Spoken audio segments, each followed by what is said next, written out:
Hello guys, magandang gabi po sa inyong lahat. Ito magluluto na naman tayo ng talbos lang. Gisa lang natin yan guys kasi yan lang po ang kinain natin. Saka yung ito, mga pangregado natin. Ito. Ayan guys, kahit ano na lang, pwede yan. Basta ang importante, magkaroon tayo ng ulam sa araw-araw o kaya sa gabi. Diba? Ayan. Sobra guys, ang mahal na bilhin ngayon. Gagawin ko dyan ginisang talbos at kamate, sibuyas, sili, talong. Saka ito sa mga anak ko. Ang tawag ito salami. Sige po guys, abangan natin yung recipe ko na ito. Gisa natin yung sibuyas.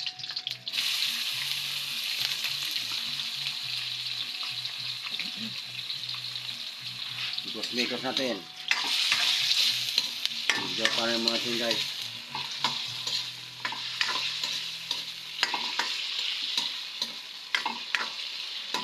Ginisang talbos.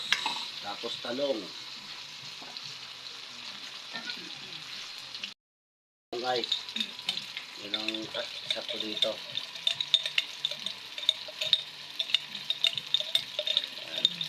Yan na po yan.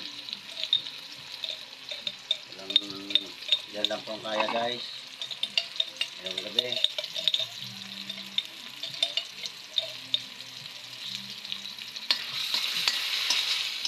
Maya.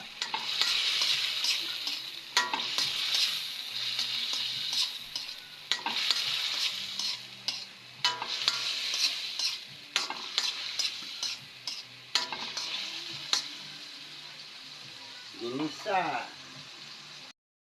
Guys, yan.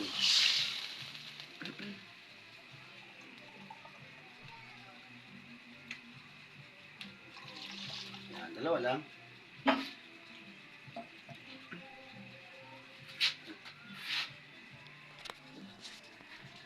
Yan. Pagka medyo guys kumulo na yan, ilagay ko na ito. Talong, yan. Pwede na po yan. Ulam natin ngayong gabi, saka ito. Baka naman sa Magic Sarap. Yan.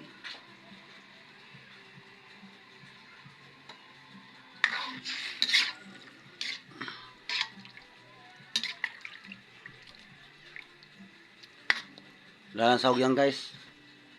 Yan ang gusto ko lang sahog. Meron sana akong ilalagay dyan. Kaso, di naman yata pwede yung ganito. Argentina guys, no? Hindi naman sa pwede dito. Bukas ang umaga na lang ito. Kasi, ano. Kaya po ba guys, nagluluto din kayo niyan? Mga lords. Yan. Sige po, pakuluan muna natin. Yan po guys, sumulo na. Tanggalin na natin guys.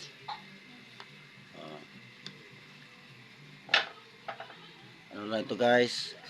Ito yung ibang klaseng luto guys. Pasensya na po.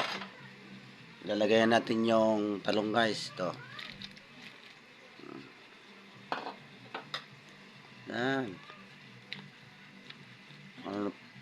Healthy yan guys.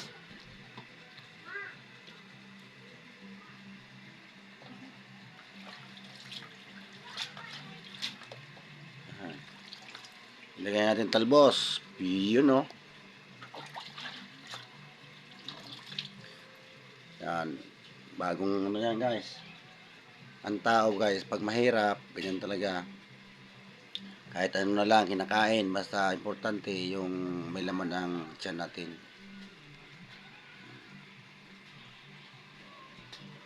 Maya po, abangan. Di ba po guys? Para din may sahog yan guys. Luto na di ba? Yan ang importante, may sabaw. Hindi kailangan guys ito yung lutong-luto kasi papangit yung ano ito. Tikman natin.